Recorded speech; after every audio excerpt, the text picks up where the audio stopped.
Breaking news చూస్తున్నాం. బంగారం కొందాం అనుకునే వారికి గుడ్ న్యూస్ అనే చెప్పుకోవాలి. గత కొన్ని రోజుల క్రితం ఆకాశమే హద్దుగా దూసుకుపోతున్నటువంటి పసిడి ధరలు ఇప్పుడు వరుసగా ప్రతిరోజు కూడా పడిపోతూ ఉన్నాయి. కేవలం బంగారం మాత్రమే కాదు, వెండి కూడా అదే బాటలో పయనిస్తూ సామాన్యులకు ఊరటనిస్తోంది. అంతర్జాతీయ మార్కెట్లో ఏర్పడినటువంటి మార్పుల వల్ల మన దేశంలోని ప్రధాన నగరాల్లో బంగారం రేట్లు తగ్గాయి. దేశవ్యాప్తంగా ఈరోజు బంగారం ధరలు స్థిరంగా లేదా స్వల్ప తగ్గుదలతో కొనసాగుతూ ఉన్నాయి. హైదరాబాద్, ముంబై, విజయవాడ, బెంగళూరు నగరాల్లో 24 క్యారెట్ల 10 గ్రాముల బంగారం ధర సుమారు 1,45,960 వద్ద ట్రేడ్ అవుతోంది. ఇదే విధంగా ఇక ఆభరణాల తయారీలో వాడేటువంటి 24 క్యారెట్ల 10 గ్రాముల బంగారం ధర కూడా సుమారుగా 1,33,790 వద్ద కొనసాగుతోంది. దేశ రాజధాని ఢిల్లీలో 24 క్యారెట్ల బంగారం ధర 1,46,110 వద్ద ఉండగా ఇక చెన్నైలో కూడా అత్యధికంగా 1,48,570 వద్ద నమోదైంది. ఇక గత వారంతో పోలిస్తే ధరలు దాదాపుగా 5,000 నుంచి 7,000 వరకు తగ్గుముఖం చూపాయి. ప్రస్తుతం మనతో అయితే ఇక మన బిజినెస్ అనలిస్ట్ రాజ్ కుమార్ గారు ప్రస్తుతం మనతో ఫోన్లో ఉన్నారు. రాజ్ కుమార్ గారు, బంగారం వెండి రేట్లు తగ్గడానికి కారణాలు ఏమిటంటారు? బంగారం వెండి రేట్లకు సంబంధించి అంటే మీరు ఇప్పుడు ఒక గుడ్ న్యూస్ కిందనే చెప్పొచ్చు. ఎందుకంటే లాస్ట్ 4-5 డేస్ నుంచి కనుక గమనిస్తే ఆల్మోస్ట్ గా డ్రాస్టికల్ గా బంగారం వచ్చేసి దాదాపుగా 12,000 వరకు తగ్గింది. సో లాస్ట్ 1 వీక్ నుంచి చూస్తే సిల్వర్ రేట్లు వచ్చేసి దాదాపుగా 30,000 వరకు తగ్గిన సిచ్యువేషన్ కనబడుతుంది. ఎందుకంటే ఒకవైపు మనం చూసుకోవచ్చు, అంతర్జాతీయంగా ఇరాన్, ఇజ్రాయెల్, యుఎస్ సంబంధించినటువంటి ఒక భీకరమైనటువంటి యుద్ధం జరుగుతోంది. సో ఇంకొక వైపు పెట్రోల్ క్రూడ్ ధరలు అనేది విపరీతంగా పెరిగిపోతున్నటువంటి పరిస్థితి కనబడుతుంది. సో ఇవి ప్రధానంగా బంగారం ధరలు యాక్చువల్ గా ఈ టైంలో బంగారం ధరలు విపరీతంగా పెరగాలి, కానీ బంగారం ధరలు పడుతున్నాయంటే ప్రధానంగా 2 రీజన్స్ మనం చెప్పుకోవచ్చు. ఒకటి, అమెరికా ఫెడ్ రిజర్వ్ అనేది వడ్డీ రేట్లకు సంబంధించి ఎలాంటి కీలక నిర్ణయం తీసుకోలేదు. అంటే సో వడ్డీ రేట్లు అనేవి యథాతథంగా ఇప్పుడు ఉన్నటువంటి స్థితిని కొనసాగిస్తాయి కాబట్టి సో ఎక్కువ మొత్తంలో ఇంట్రెస్ట్ రేట్స్ అంటే బంగారంతో పోలిస్తే గనక సో ఎక్కువ మొత్తంలో ఇన్వెస్ట్మెంట్ అంటే ఎక్కువ మొత్తంలో ఇంట్రెస్ట్ రావడానికి స్కోప్ ఉంటుంది. కాబట్టి మెజారిటీ ఆఫ్ పీపుల్ అటువైపు అంటే బంగారం కంటే కూడా డాలర్లలో ఇన్వెస్ట్ చేయడానికి ఎక్కువ ఇంట్రెస్ట్ చూపుతున్నారు. తర్వాత అక్కడ బ్యాంకుల్లో డిపాజిట్ చేయడానికి ఎక్కువగా ఇంట్రెస్ట్ చూపుతున్నారు. సో ఇది ప్రధానంగా రీజన్. అయితే ఇంకో వైపు ఏంటంటే ఇండియన్ కన్సర్న్స్ లో చూసినా కూడా సో ఇన్ఫ్లేషన్ అనేది క్రూడ్ ఆయిల్ ధరలు విపరీతంగా పెరిగిపోతే కనుక ఇన్ఫ్లేషన్ అనేది ఎక్కువగా పెరిగిపోతుంది. అది రవాణా మీద, నిత్యావసరాల మీద, వీటన్నిటి మీద భారీ స్థాయిలో ఎఫెక్ట్ పడుతుంది. సో ఈ ఇన్ఫ్లేషన్ తగ్గించడానికి కోసం ఏం చేస్తాయంటే ఆటోమేటిక్ గా సో బ్యాంక్స్ అనేవి ఇంట్రెస్ట్ రేట్ ను పెంచి బంగారం అటువైపుకి కన్జ్యూమర్స్ అంతా కూడా అటువైపుకి ఇన్వెస్ట్ చేసేయడానికి స్కోప్ ఉండేటట్టుగా ప్రిపేర్ చేసేటువంటి ఒక స్కోప్ ఉంది. కాబట్టి సో బంగారం ఈ టైంలో పెరగాల్సింది. అంటే జనరల్ గా మనం ప్రపంచవ్యాప్తంగా ఎక్కడ యుద్ధం జరిగినా ఏం జరిగినా బంగారాన్ని సేఫెస్ట్ ఇన్వెస్ట్మెంట్ గా మార్చుకొని బంగారంలోనే ఇన్వెస్ట్ చేయడానికి చూస్తారు. అంటే ఫ్యూచర్ లో ఏదైనా జరిగినా బంగారం అయితే ఇమీడియట్ గా అమ్ముకోవచ్చు అని. బట్ దానికంటే ఎక్కువ లాభాలు వచ్చేటువంటి డాలర్ లో ఇన్వెస్ట్ చేయడం కానీ, లేకుంటే ఎఫ్డిఐ ఫిక్స్డ్ దాంట్లో ఎఫ్డీలో కూడా ఇంట్రెస్ట్ ఎక్కువ వస్తుంది కాబట్టి అటువైపు చేయడం తోటి ప్రజలు ఎక్కువ వైపు మొగ్గు చూపుతున్నారు. ఇంకోవైపు యుఎస్ అమెరికన్ ఫెడ్ రిజర్వ్ కూడా బంగారం మన ఇంట్రెస్ట్ రేట్స్ కి సంబంధించి ఎలాంటి నిర్ణయం తీసుకోలేదు. మేబీ ఇంట్రెస్ట్ రేట్స్ పెంచేయడానికి ఒక స్కోప్ ఉన్నటువంటి ఒక ఇండికేషన్ వస్తుంది. సో అందరూ అంటే ఇన్వెస్టర్లు అంతా కూడా అటువైపు ఇన్వెస్ట్ చేస్తున్నారు కాబట్టి బంగారం ధరలు అనేది తగ్గుతూ వస్తున్నాయి. ఇవాళ మార్నింగ్ చూసుకున్నట్లయితే ఆల్మోస్ట్ ఎంసీఎక్స్ లో గోల్డ్ రేట్లు కనుక చూసుకుంటే 5% మేర ఎంసీఎక్స్ లో ఈ గోల్డ్ రేట్స్ అని పడిపోవడం జరిగింది. అదేవిధంగా 3% ఆల్మోస్ట్ స్పాట్ గోల్డ్ పడడం జరిగింది. అంటే అవున్స్ వచ్చేసి దాదాపుగా 4,340-330 మధ్యలో ట్రేడ్ అవుతున్నటువంటి పరిస్థితి కనబడుతుంది. సో ఇది ఇంకా కంటిన్యూ అయ్యేటువంటి అవకాశం ఉంటుంది. తర్వాత సో రేపు ఎల్లుండి కూడా సిచ్యువేషన్ ఇదే కంటిన్యూ అయితే బంగారం ధరలు మరింత డ్రాస్టికల్ గా తగ్గడానికి స్కోప్ ఉంటుంది. ఇప్పుడు మనం ప్రజెంట్ మార్కెట్ లో హైదరాబాద్ మార్కెట్ చూస్తే ఆల్మోస్ట్ 24 క్యారెట్లు 1,45,000 ఉంటే 22 క్యారెట్లు దాదాపుగా 1,33,790 పడిపోయినటువంటి పరిస్థితి కనబడుతుంది. ఇక వెండి అయితే లాస్ట్ 1 వీక్ 5 to 1 వీక్ లో చూస్తే ఆల్మోస్ట్ 30,000 దాకా తగ్గి 2,40,44,000 మధ్య ట్రేడ్ అవుతున్నట్టు కనబడుతుంది. It may be various from Mumbai కానీ, ఢిల్లీతో, చెన్నైతో పోల్చినప్పుడు ఇంకొంచెం తక్కువగానే తక్కువగా ఉండేటువంటి అవకాశం కనబడుతుంది. బట్ ఇట్లాంటి సిచ్యువేషన్ లో కొంచెం కాషియస్ గా ఉండాల్సినటువంటి అవసరం ఉంటుంది. సో ఇంకో వైపు చూస్తే మనం డాలర్ వర్సెస్ రూపీ చూసుకున్న డాలర్ అనేది 93.29 అంటే ఆల్మోస్ట్ రికార్డ్ స్థాయిలో 93.86కి పెరిగింది. రూపీ మరింత వీక్ అయినటువంటి పరిస్థితి కనబడుతుంది.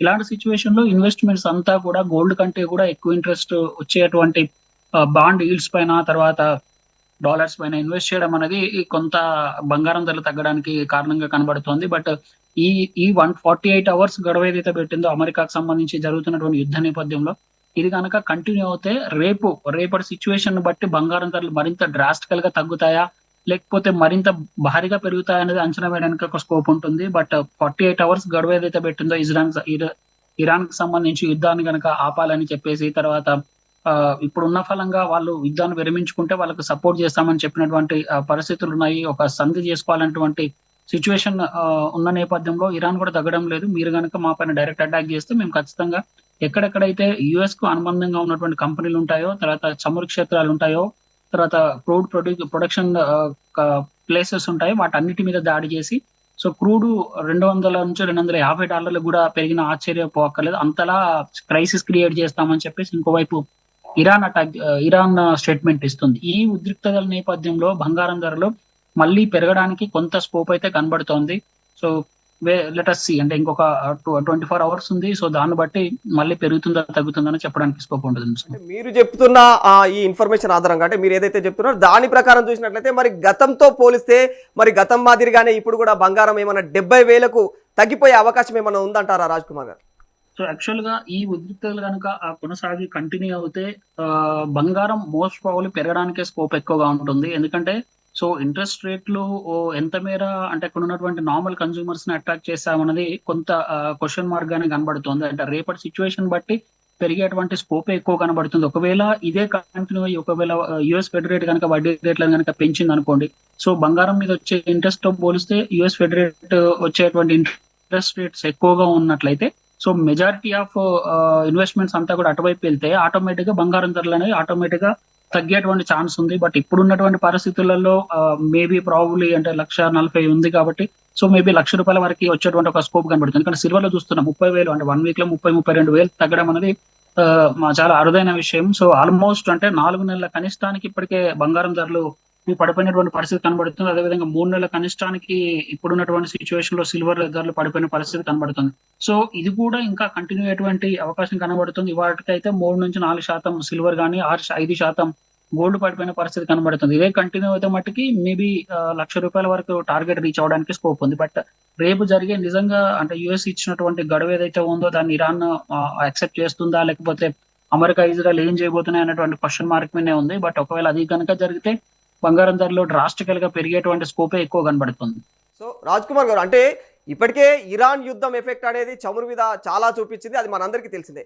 మరి నిజంగానే మరి బంగారం మీద దీని ప్రభావం ఎలా చూపుతుంది? అసలు ఎందుకు ఈ విధంగా బంగారము తగ్గిపోతుంది? ఈ యుద్ధం కారణంగానే తగ్గుతుంది అనే ఇన్ఫర్మేషన్ కూడా చాలా మంది మేధావులు మాట్లాడుతున్న అంశం ఇది. మరి నిజంగా బంగారం మీద దీని ప్రభావం పడే ఛాన్స్ ఉందంటారా?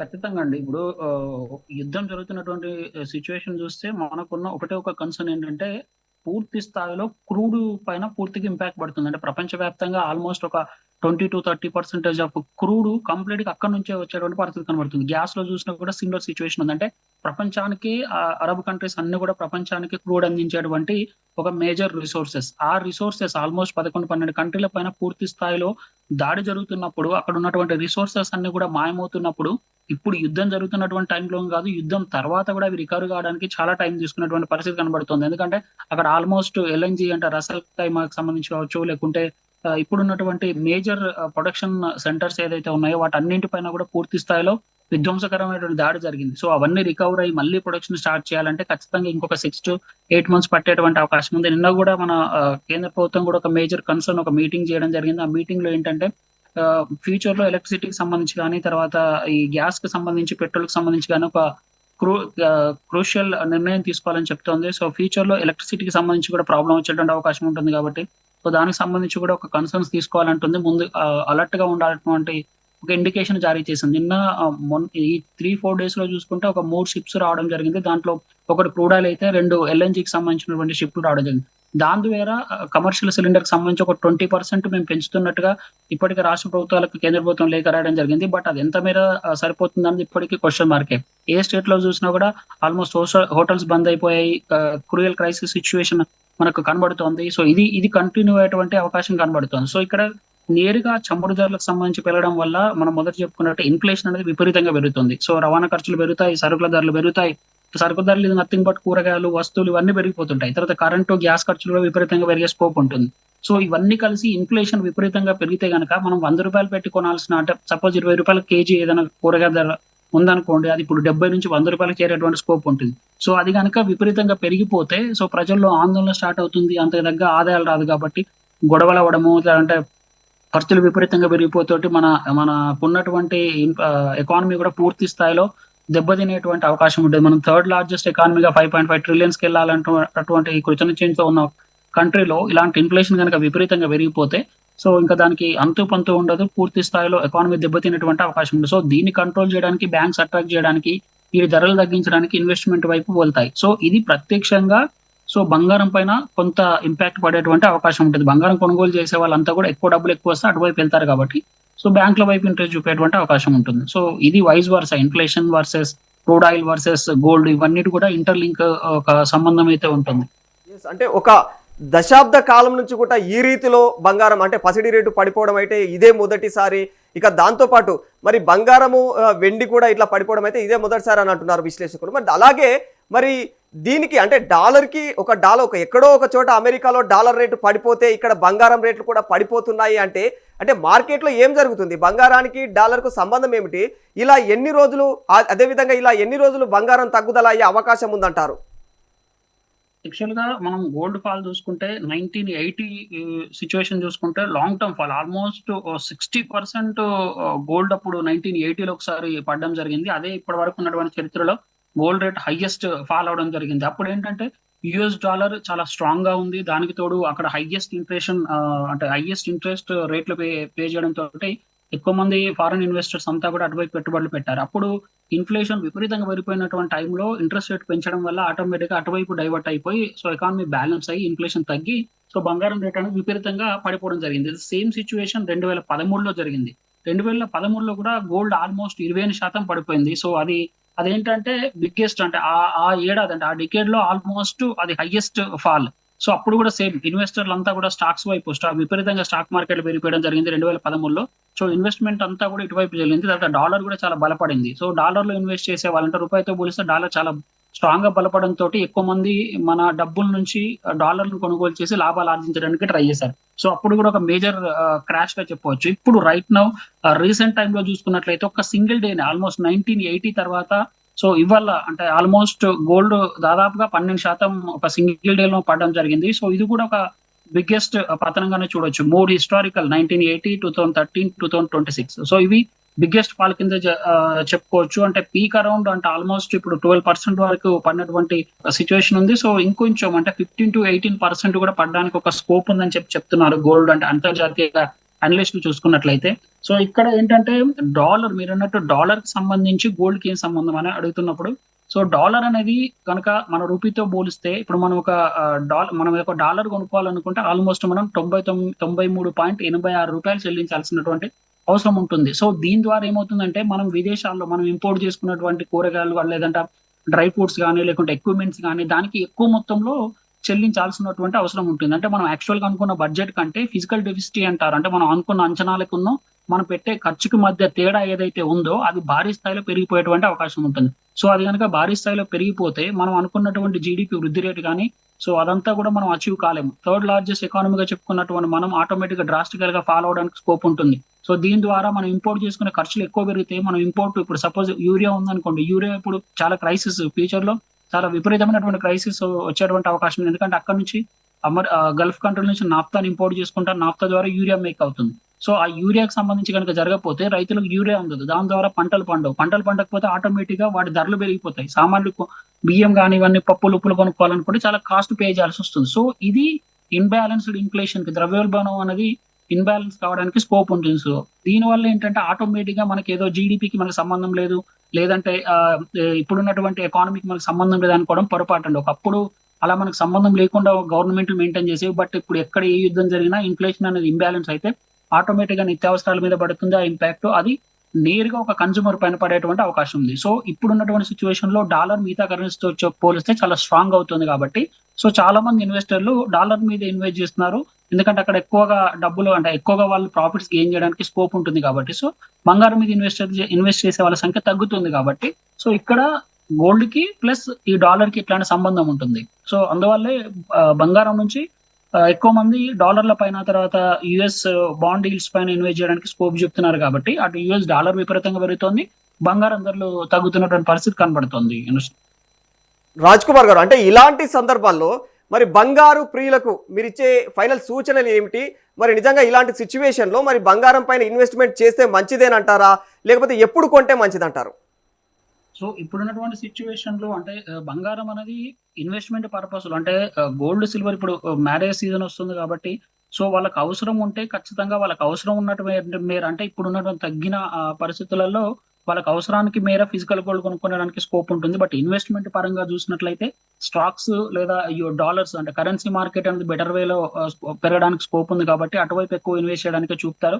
అది ఆటోమేటిక్ గా రెగ్యులర్ ఇన్వెస్టర్లకు అయితే ఖచ్చితంగా అది చెప్పాల్సిన అవసరం లేదు. బట్ ఎవరైతే ఫిజికల్ గోల్డ్ అంటే ఇన్వెస్ట్మెంట్ గోల్డ్ కాకుండా ఫిజికల్ గోల్డ్ కొనుక్కుంటారు అనుకోండి, సో అలాంటి వాళ్ళు కొంచెం చూసి తీసుకోవచ్చు. ఈ వీక్ తర్వాత సిచ్యువేషన్ ఎట్లా ఉందనేది ఒక పూర్తి స్థాయిలో క్లారిటీ వస్తుంది. ఎందుకంటే యుద్ధం రెండు వైపులో కూడా కొంత కాంప్రమైజ్ మేనర్ లో వచ్చిన సిచ్యువేషన్ కనబడుతుంది. ఒకవేళ కాంప్రమైజ్ మేనర్ యుద్ధం ముగిస్తే కనుక గోల్డ్ రేట్లు మళ్ళీ పెరిగే ఛాన్సెస్ ఉంటుంది. లేదు ఇదే స్టిల్ కంటిన్యూ అవుతుంది అనుకుంటే సో కొంత గోల్డ్ రేట్ తగ్గడానికి స్కోప్ ఉంటుంది. సో బట్ యుద్ధం అనేది ముగిసేటువంటి సిచ్యువేషన్ పైనే పూర్తి స్థాయిలో ఈ గోల్డ్ రేట్స్ అని ఆధారపడి ఉంటాయి. కాబట్టి కన్సూమర్స్ నార్మల్ ఫిజికల్ గోల్డ్ కొనే వాళ్ళు కొంచెం ఆలోచించి తీసుకోవచ్చు.